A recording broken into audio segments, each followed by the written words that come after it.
بسم الله والصلاة والسلام على رسول الله أما بعد فأعوذ بالله السميع العليم من الشيطان الرجيم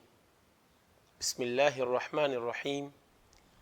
وإذ تأذن ربكم لئن شكرتم لأزيدنكم ولئن كفرتم إن عذابي لشديد۔ لائق تکریم اللہ سبحانہ و تعالی نے اپنی پاک کلام کے اندر بڑا پیارا زندگی گزارنے کا ایک طرز، ایک اسلوب بتلایا کہ کائنات کے اندر بسنے والوں، اگر اپنی زندگی کے ہر پہلو کے اندر آپ سکون اور اطمینان چاہتے ہو تو میرے شکر گزار بندے بن جاؤ۔ اور اس کو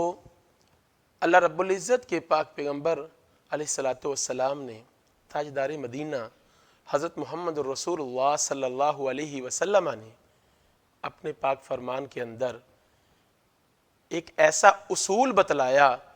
کہ جس کو ہر انسان ہر شعبہ کے اندر اپنا کر اللہ رب العزت کا شکر گزار بندہ بن سکتا ہے۔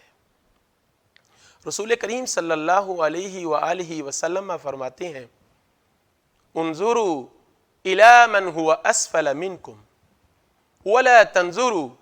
الى من هو فوقكم فهو اجدر الا تزدروا نعمت اللہ علیکم۔ کائنات کے اندر بسنے والوں، ہر وہ فرد جو اس اصول کو اپنائے گا،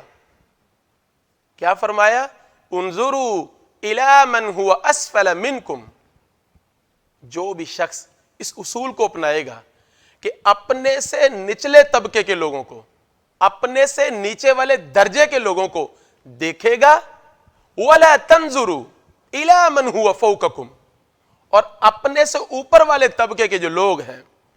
وہ بینک بیلنس میں ہیں، وہ دنیا داری میں ہیں، وہ مال و متاع میں ہیں، جس چیز کے اندر بھی ہیں، یہ اصول اپناؤ گے فَهُوَ أَجْدَرُ أَلَّا تَزْدَرُوا نِعْمَةَ اللَّهِ عَلَيْكُمْ، یہ چیز تجھے اللہ کا شکر گزار بندہ بننے کے لیے کافی ہو جائے گی۔ کہاں مجھے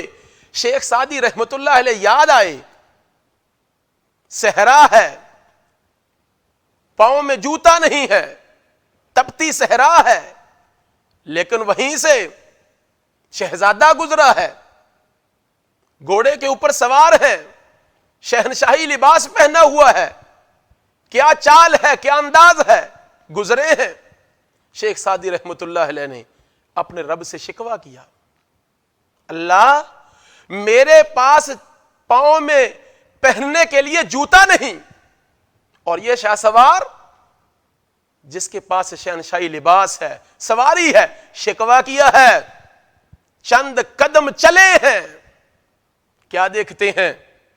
کعبہ کے رب کی قسم اٹھا کے کہتا ہوں، ان الفاظ کو نوٹ کر کے لے جا،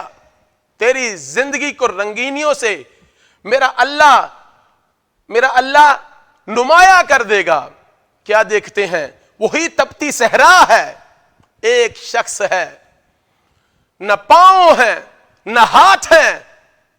پاؤں کے پیٹ کے بل رینگتا ہوا چل رہا ہے۔ شیخ سعدی رحمت اللہ علیہ فوراً سجدے میں گرتے ہیں، میرے اللہ تیرا شکر ہے، میرے پاس چلنے کے لیے پاؤں تو ہیں، ان ہاتھوں کی لکیروں پہ نہ جا فراز، ان ہاتھوں کی لکیروں پہ نہ جا فراز، نصیب تو ان کے بھی ہوتے ہیں جن کے ہاتھ نہیں ہوتے۔ رب العزت سے دعا ہے اللہ تعالی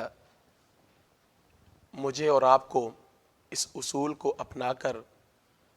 اللہ رب العزت کا شکر گزار بندہ بننے کی توفیق عطا فرمائے۔ وما توفیقی الا باللہ علیہ توکلت و الیہ انیب۔